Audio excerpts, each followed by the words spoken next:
Bonjour à tous et bienvenue dans Bonjour chez vous. Aujourd'hui, nous allons parler de se connaître soi-même. Te connais-tu réellement? C'est le thème qu'on aborde aujourd'hui avec Annabelle et notre invitée de la semaine, Pasteur Modestine Castanou. Bonjour, bonjour, comment ça va? Ça va très bien, bonjour Yuline, contente d'être à nouveau sur ce plateau. C'est bien. On se retrouve, on ne se passe pas de vous cette semaine, on vous garde. Ah, ça me flatte ça. On a eu une belle émission hier, on a parlé de la famille, mais principalement des familles recomposées. Vous avez fait une belle rubrique famille. Et aujourd'hui, eh bien, on vous met au travail pour une rubrique couple et relations. Vous aurez fait toutes les rubriques à la fin de la semaine. Hein. Décidément. Aujourd'hui, pour la bonne cause. Hein. Pour la bonne cause, ouais. Exactement. Aujourd'hui, vous allez parler finalement aux célibataires dans cette rubrique-là. Être soi-même une bonne personne pour rencontrer la bonne personne. On va travailler sur nous-mêmes aujourd'hui, c'est ça? Oui, c'est ça, exactement.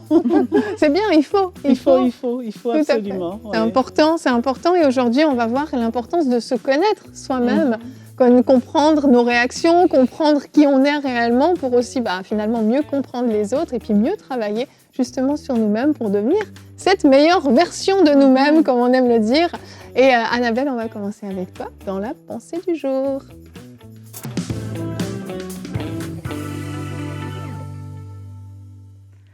Te connais-tu réellement? C'est quand même une grande question et il y en a certains, vous allez plonger dans des heures, des jours, des mois de réflexion. Mais qui suis-je? Mais ceci dit, c'est une question très importante à pouvoir se poser et c'est surtout important d'avoir des réponses et de ne pas rester dans cette perpétuelle quête d'identité. Qui suis-je réellement? Est-ce que je me connais? C'est quoi ma personnalité? Quelle est mon identité, etc. Alors j'aimerais aujourd'hui vous donner quelques pistes, en tout cas un passage de référence qui, je crois, va vous parler et va vous aider pour réellement vous connaître. Alors, on va lire ensemble dans Matthieu 16. À partir du verset 13, Jésus arriva dans le territoire de Césarée de Philippe et il demanda à ses disciples « Qui suis-je d'après les hommes, moi, le Fils de l'homme ?» Ils répondirent « Alors là, ça devient intéressant. Les uns disent que tu es Jean-Baptiste, les autres Élie, les autres Jérémie ou l'un des prophètes. » Il y a beaucoup de réponses pour un seul homme. Simon-Pierre répondit « Tu es le Messie, le Fils du Dieu vivant. » Jésus reprit la parole et lui dit « Tu es heureux, Simon, fils de Jonas, car ce n'est pas une pensée humaine qui t'a révélé cela, mais c'est mon Père céleste. Et moi, je te dis que tu es Pierre et que sur ce rocher, je construirai mon église et les portes du séjour des morts ne l'emporteront pas sur elle. » Alors pourquoi est-ce que je voulais qu'on lise ce passage? C'est parce qu'on voit une découverte d'identité. Non pas Jésus qui découvre son identité, parce que Jésus connaît parfaitement son identité. Et c'est pour ça qu'il peut se permettre, je le dis au passage entre parenthèses, c'est pour ça que Jésus peut se permettre de dire que dit-on de moi? Parce que Jésus n'avait pas de problème d'identité. Et quand on ne sait pas qui on est, c'est une question qui est dangereuse à poser. Parce que vous voyez que dans ce passage, eh bien, il y a un peu de tout. Hein. Jean-Baptiste, Élie, Jérémie ou un des prophètes. Dans le doute, on ne sait pas lequel. Donc en fait, tout le monde peut avoir son avis sur votre identité. Et puis, ce sont des avis qui sont faux. Parce que Jésus n'était aucune de ces personnes, aucun de ces prophètes. Et il le savait. Donc ça ne l'a pas déstabilisé. Maintenant, j'aimerais qu'on s'arrête plus sur Pierre. Pierre qui est là en train de penser qu'il répond à un quiz et qu'il a gagné le Grand Prix. J'ai eu la bonne réponse. Mais en fait, ce qui est intéressant dans le parcours de Pierre, c'est que le moment où il a la révélation de qui est réellement Jésus, Jésus le Fils de Dieu, c'est à ce moment-là que lui-même a la révélation directement de Jésus, de qui lui-même est. Il lui dit « Pierre, toi tu es Pierre et tu es celui sur qui je bâtirai mon église. » Et d'un seul coup, Pierre sait qui il est en Christ. Il sait c'est quoi le projet que Dieu a pour lui. Pourquoi? Parce qu'il a d'abord eu la révélation de Jésus. Et ça, c'est un premier point important. Et la deuxième chose que je voudrais dire par rapport à ce passage, c'est que lorsque Pierre dit à sa grande révélation, et qu'il pense qu'il est génial peut-être à ce moment-là, Jésus lui dit c'est pas une idée humaine, c'est mon Père dans les cieux qui te l'a révélé. Et c'est la source de notre identité. Et nous avons besoin de demander à notre Père qui est dans les cieux qui nous sommes. C'est lui, notre identité n'est pas une idée humaine. C'est pas quelqu'un qui décide que vous êtes telle ou telle personne, qui décide que vous allez aimer telle chose, que vous allez avoir tel caractère, telle personnalité. C'est votre Père céleste. Donc ne cherchons pas à savoir ce que les autres pas pensent de nous, mais en tout cas ne cherchons pas à ce que les autres nous définissent et nous donnent une identité. Ne cherchons pas non plus à réfléchir notre identité et à la choisir comme si c'était un truc qu'on peut acheter, mais c'est une idée, ce n'est pas une idée humaine, c'est notre Père céleste qui est dans les cieux qui va nous la révéler. Et alors que nous avons nous-mêmes la révélation de Jésus et que nous le laissons être le Seigneur de notre vie, il a aussi cette place de pouvoir nous dire voilà, toi tu es Pierre et toi tu es Annabelle et voilà ce que je veux faire de toi. Merci Annabelle, sur qui repose cette pensée du jour aujourd'hui. C'est ton identité pour cette journée en tout cas. Non, Yveline, je refuse. Juste là, bon, pour ces quelques minutes, alors c'est bon. C'est hyper important, merci Annabelle pour ta pensée. Et ça aide en fait de comprendre comment on peut savoir qui on est. Moi, je me souviens très bien ce jour, j'étais adolescente, mais quand même proche de l'âge adulte. Et je me souviens m'être arrêtée et puis me dit, mais c'est qui la vraie Yveline en fait? J'étais quelqu'un d'extrêmement influençable, qui cherchait tellement à être aimé des autres et surtout pas rejeté, que je pouvais me comporter d'une certaine façon avec un groupe, ensuite avec un autre groupe comme ça, et finalement extrêmement caméléon, au point où tu te perds un petit peu dans tout ça. Et c'est vrai qu'il y a des gens qui n'ont plus d'identité parce que justement, ils se sont perdus pour se faire un peu à tous et puis être acceptés de tout le monde, être aimés de tout le monde. Alors que oui, Dieu nous a donné une réelle identité, Dieu nous a créés et Dieu nous connaît. Il nous connaît tellement bien, la Bible dit qu'il connaît le nombre de cheveux qu'on a sur notre tête, le genre de truc que je ne saurais jamais de moi-même, mais lui, il le sait. Il a pris le temps de nous tisser dans le ventre de notre mère, il a pris le temps de faire de nous celle ou celui qu'on est aujourd'hui parce qu'il avait un plan. Il nous a créés de cette façon-là pour qu'on puisse accomplir ce plan-là. Et quand on est sans arrêt en train de s'égarer, de se chercher, d'essayer d'être un autre genre de personne ou de rentrer dans un groupe différent et de s'adapter, en fait, on se perd complètement et on risque de passer même à côté de ce que Dieu a prévu pour nous. Exactement, parce qu'en fait, le fait de ne pas connaître son identité va vraiment, en tout cas pour un homme ou une femme, justement, le mot perdre, tu le dis, on sera perdu. On risque de vivre une vie par procuration, vivre la vie de quelqu'un d'autre, simplement parce qu'on ne connaît pas son identité. Et j'ai bien aimé ce passage où Jésus pose la question. Il faisait des fois exprès de poser la question pour voir un peu comment ses disciples qui pensaient le connaître pouvaient réagir. Et c'est très profond, parce qu'en fait, Pierre, lorsqu'il dit qui est le Christ, et c'est là que le Christ, tu le dis, va révéler qui il est réellement. C'est comme si, en fait, Pierre, il ne connaissait pas. Il sait que je m'appelle Simon, c'est bien, hein, c'est très bien. Et puis moi, je ne me laisse pas faire. Voilà, j'aime bien comprendre les choses. Voilà. Et tout le monde connaît ce Simon sanguin, comme ça, très, très dominant et tout, qui est tête brûlée. Mais en même temps, Simon ne connaissait pas son identité. Quoi. Et le jour où il a reçu la révélation de qui est le Christ, c'est ce jour-là qu'il reçoit sa propre identité. C'est comme si, en fait, c'est comme si c'est le point de départ, vraiment, ça va être la connexion avec le Seigneur. Connaître le Seigneur, connaître Dieu, c'est réconcilier avec le Seigneur, revenir à la source de notre base. Pourquoi? Simplement parce que c'est lui, c'est Dieu le Père, qui nous a créés à son image, qui connaît avant la fondation du monde ce pourquoi il nous a créés, quelle est notre mission sur la terre. C'est lui seul qui est capable de nous révéler qui nous sommes. Ce ne sont pas les bonnes copines, ce ne sont pas les parents. Ils ont beau nous aimer, s'investir dans notre vie, mais c'est vraiment le Seigneur. Et quelqu'un qui cherche son identité, c'est vraiment l'encourager à revenir à Christ. Seigneur, je veux te connaître. Amen. Et quand on cherche à le connaître, alors lui va nous révéler qui nous sommes. Exact. Voilà, c'est très bien, c'est profond ça. Amen, amen. Ouais. On édifie Annabelle. Je crois que tu allais dire le verset. Tu as envie de rebondir sur le verset, je le sens. Important. Le verset du jour est dans Jérémie 1 au verset 5. C'est un verset qu'on connaît, mais je vous invite à la lumière de ce qui a été partagé encore au début de cette émission, que vous puissiez vraiment être attentif à ce qu'il dit. Avant de te former dans le ventre de ta mère, je te connaissais. Et avant que tu naisses, je t'avais consacré. Je t'avais désigné prophète pour les nations. Alors là, c'est très spécifique sur Jérémie, mais on a tous été conçus par Dieu finalement. Oui. Et c'est que ça commence avant que quiconque sur cette terre nous dise quoi que ce soit. Et c'est difficile, en tout cas je trouve ça difficile de parler de se connaître sans parler aussi de notre éducation, parce qu'on a eu des vis-à-vis dès notre plus tendre enfance, des bons ou des moins bons vis-à-vis, et quelquefois de ne pas en avoir eu aussi, c'est terrible. Et du coup, on peut se construire à travers le regard, à travers aussi les attentes des autres personnes.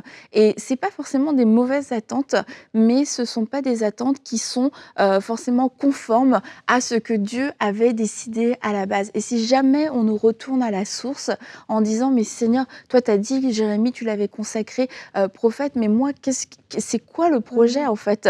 Parce que peut-être que dans une famille, de père en fils et de génération en génération, on reprend l'entreprise familiale. C'est quelque chose, on ne s'est jamais posé la question, est-ce que depuis le ventre de ma mère, j'ai été consacrée pour reprendre l'entreprise familiale? Et c'est des choses c'est pas mauvais de reprendre une entreprise familiale, mais c'est peut-être pas le plan parfait de Dieu, et c'est peut-être pas le plan qui est rattaché à mon identité. Et si je ne m'identifie que à cette identité humaine, je suis fils d'eux ou fille d'eux, ça va être extrêmement restreint, et quelquefois ça va être complètement opposé, parce que et je crois que pour vraiment apprendre à se connaître, il faut aussi faire le deuil quelquefois de certains idéaux qu'on nous a imposés, ou que nous-mêmes on s'est imposés. On s'est dit, être une bonne personne, c'est être ça. Être une personne qui réussit, c'est être ça. Et du coup, on s'est comme imposé certains standards qui ne nous correspondent pas du tout. Et c'est pour ça que quelquefois on a des problèmes de caractère, parce que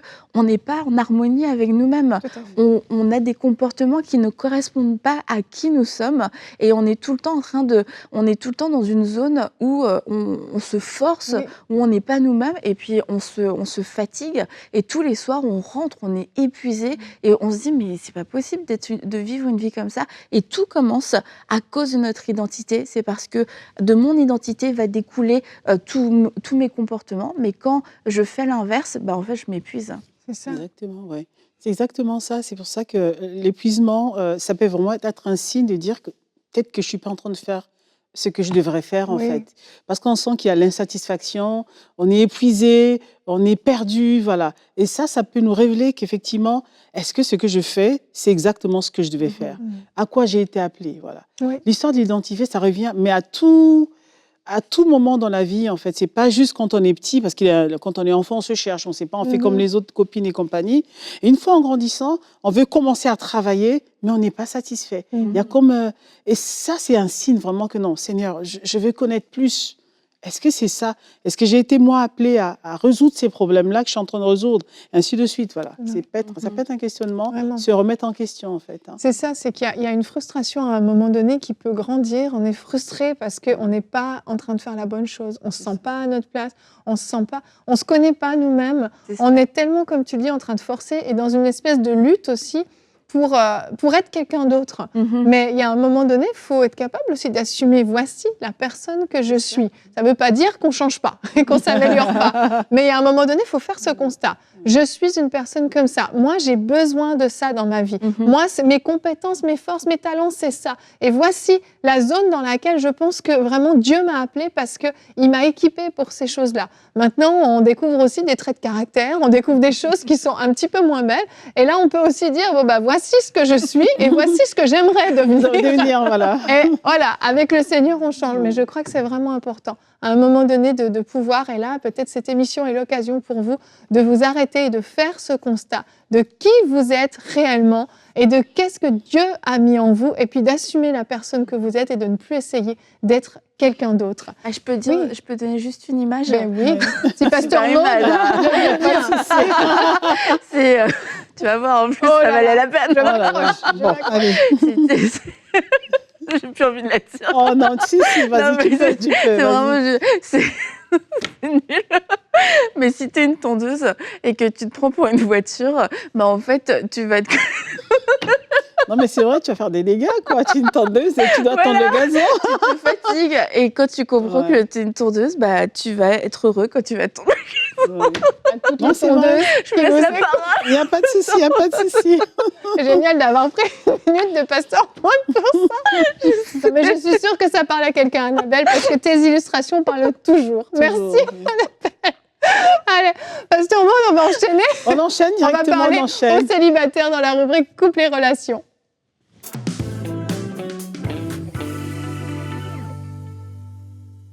Et oui, nous voilà. On va parler des couples et relations. On a parlé de l'identité, mais toujours dans le couple et relations, lorsqu'il s'agit de faire un choix de vie, choisir un conjoint, chacun de nous a sa méthode.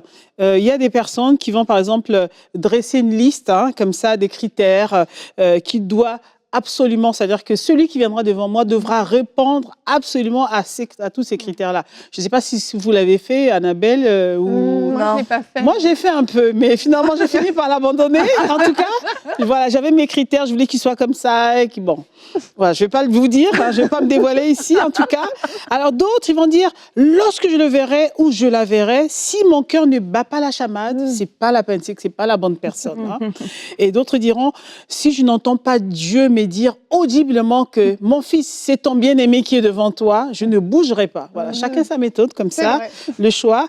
Mais quelle que soit la méthode utilisée, pour rencontrer la bonne personne, une chose est certaine, et qui reste immuable, mais vraiment immuable. Et l'apôtre Paul nous le dit dans sa lettre adressée à l'église de Galates, Galates chapitre 4, verset 7, « Ce qu'un homme aura semé, il le moissonnera aussi. » Alors, comment je le comprends moi? Cela sous-entend que dans le cas du choix du conjoint, il n'y a pas de hasard.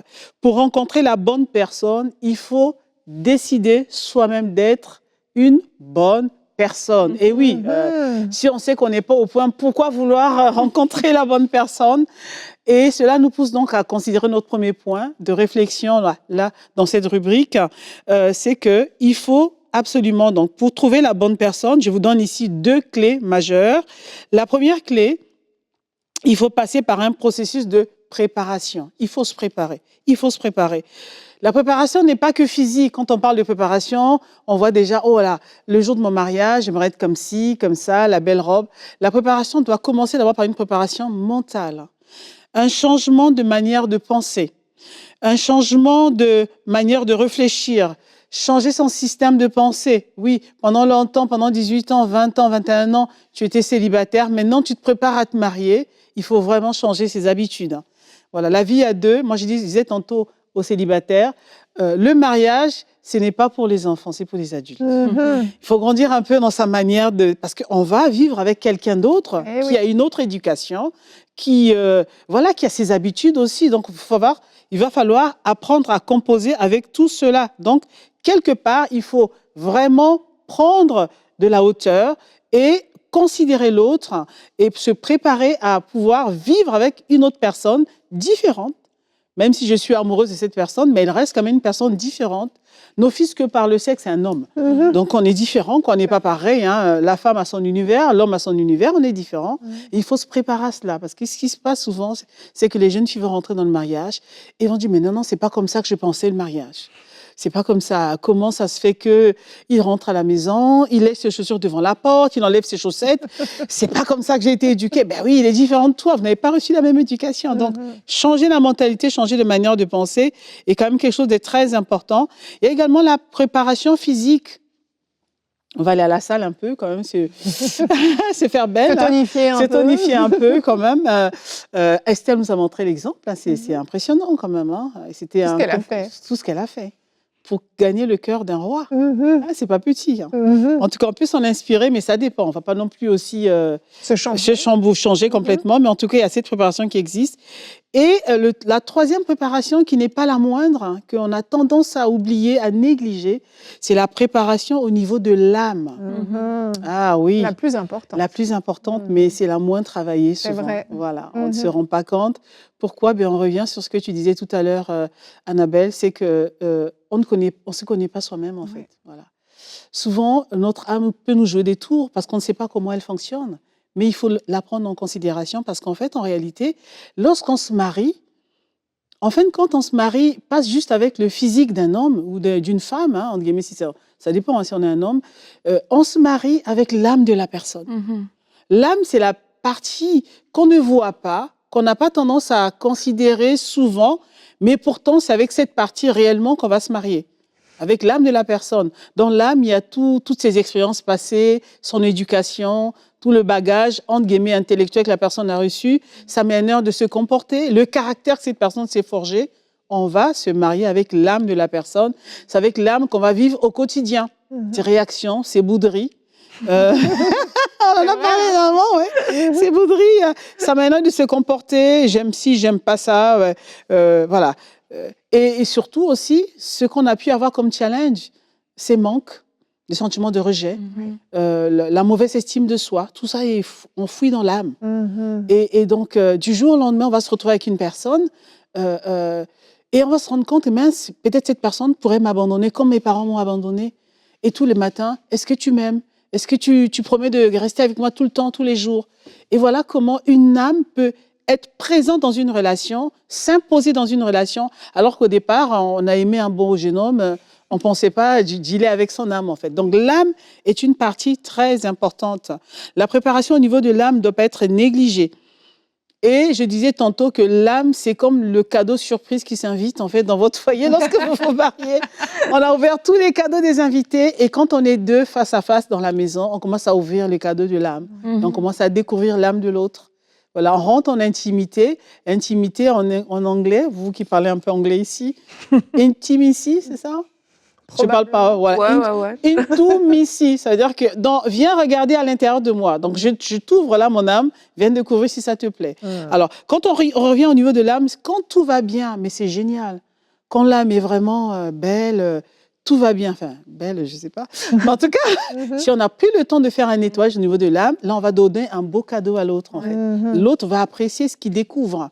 Mais si ce travail intérieur n'a pas été fait, alors là, on peut avoir des surprises.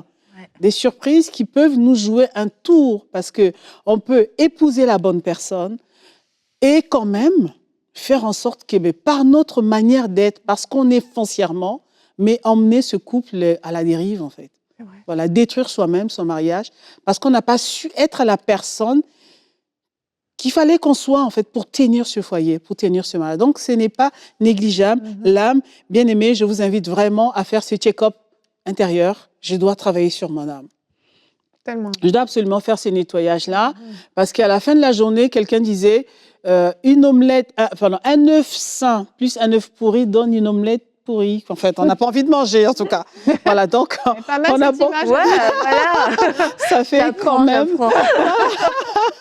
Exactement. Donc, il faut vraiment travailler en soi, travailler à l'intérieur de soi. Et deuxième point, connaître la définition du mariage, connaître le but du mariage. Pourquoi le mariage? Qui a créé le mariage? Donc moi, l'image que j'avais du mariage, avant de me marier, excusez-moi, hein, je me confesse devant vous, c'est que quand je pensais au mariage, je pensais à ma belle robe. Je pensais à un château qu'on pouvait louer là le jour du mariage. Je pensais voilà, à mon prince charmant qui allait venir sur un cheval. Voilà, tout ça, c'était mes images, moi, la représentation que j'avais du mariage. Mais en fait, ce n'est pas tout à fait exact tout ça. Ce sont les images que nous vendent un peu les signes, les films d'Hollywood. Le mariage, avant tout, c'est Dieu qui est le créateur du mariage. Le mariage a un but. Lorsque Dieu a observé Adam qui travaillait seul, le Seigneur va faire ce constat. Il va dire, il n'est pas bon que l'homme soit seul. En fait, le mariage va t'aider, toi et ton conjoint, à accomplir ensemble un but, une mission sur la terre, à avoir une destinée commune. On est plus fort quand on est deux. Seul, c'est pas évident. L'union fait la force. C'est-à-dire qu'à deux, vous serez plus fort. C'est pour ça, lorsque Ève est entrée dans la vie d'Adam, Adam s'est senti fort. Le Seigneur l'a dit, je lui ferai une aide semblable. C'est-à-dire qu'il y a quelqu'un qui vient comme ça dans ta vie, qui te rend plus fort, qui te rend plus vaillant, plus courageux. Et ensemble, vous allez accomplir une mission sur la terre. Et je disais tantôt qu'en fait, en réalité, le mariage, chaque couple a une mission en fait à accomplir sur la terre. Chaque couple a un appel. Et quand vous êtes deux, c'est, je dirais pas ta moitié, c'est quand même ton partenaire de vie, ton vis-à-vis. Et ensemble, vous allez accomplir les choses importantes sur la terre. Alors, le verset clé que j'aimerais vous laisser là aujourd'hui, Ecclésiaste 7, verset 8. Mieux vaut la fin d'une chose que son commencement. Mieux vaut un esprit patient qu'un esprit hautain. Mieux vaut la fin d'une chose que son commencement. En fait, avant de se marier, pensez quand même à la fin. Oui. Est-ce que nous allons arriver à destination Oui. jusqu'au bout? Et en ce moment-là, lorsque tu vas voir un peu le parcours que vous pourrez avoir, tu dis, oh là là, est-ce que je suis prête? Alors, je vais me préparer. Je vais retrousser mes manches. Je vais faire en sorte que je sois une bénédiction pour ce partenaire de vie que je vais rencontrer. Oui. Et oui, moi, je vais prendre la décision d'apporter des choses de qualité dans sa vie.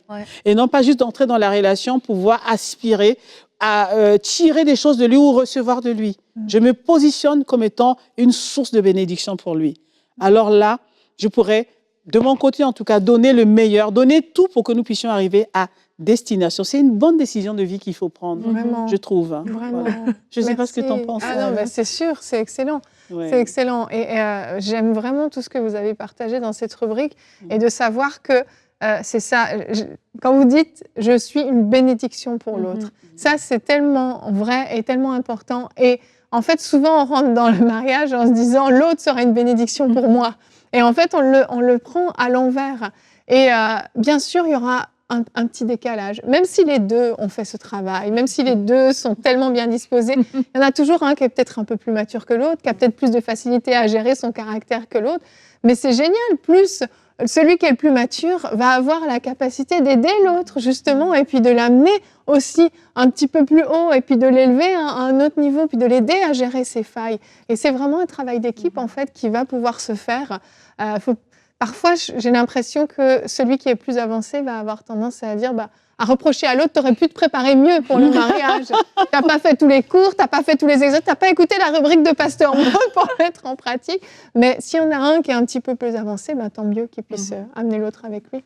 Et aussi, je voudrais encourager la personne qui est en train, peut-être, qui est déjà rentrée dans le mariage et puis qui découvre son identité au fur et à mesure, à ne pas prendre l'autre comme un ennemi à son développement, parce qu'en fait, on s'est rencontrés et puis j'étais comme ça. C'est ça, c'est comme j'ai dit, je suis comme ça. C'est ça que je veux. Oui, moi, je veux avoir des enfants et je veux rester à la maison. Puis finalement, je me rends compte que j'ai pas envie de rester à la maison, que je m'épanouis pas, et je me rends compte que j'ai pas envie de renoncer à ma carrière, je veux continuer. Et puis, on peut avoir un vis-à-vis qui est « mais je comprends pas, c'était pas ça qui était prévu. Ah oui, mais tu me comprends pas, tu me soutiens pas. » C'est de se dire « on s'était pas mis d'accord sur ça au début. Et oui, je suis en cheminement, mais l'autre personne est du coup aussi en cheminement pour m'accompagner. » C'est de se donner de la grâce des deux côtés quand on découvre son identité, qu'elle soit un petit peu plus tard. Oui, exactement, parce qu'on est toujours en construction de toute manière dans la vie. Donc, on apprend à tout moment.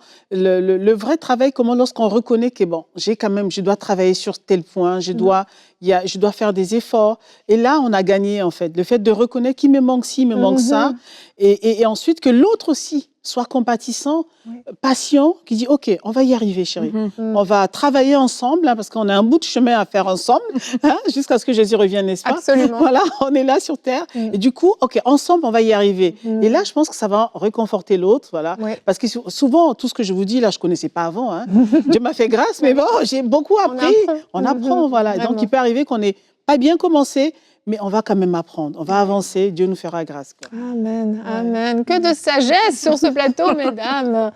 Eh bien, je vous donne rendez-vous, moi, demain, puisque demain, Pasteur Maud, vous serez encore avec nous. On est contents. Comment entendre Dieu au milieu de la tempête? C'est la rubrique Conseil du coach que vous allez faire et ce sera le thème de notre émission de demain. Et je vous laisse avec une citation d'Annabelle Sourdril. Si tu es une tondeuse à gazon, ne te prends pas pour une voiture. Ah. Demain, bonjour chez vous.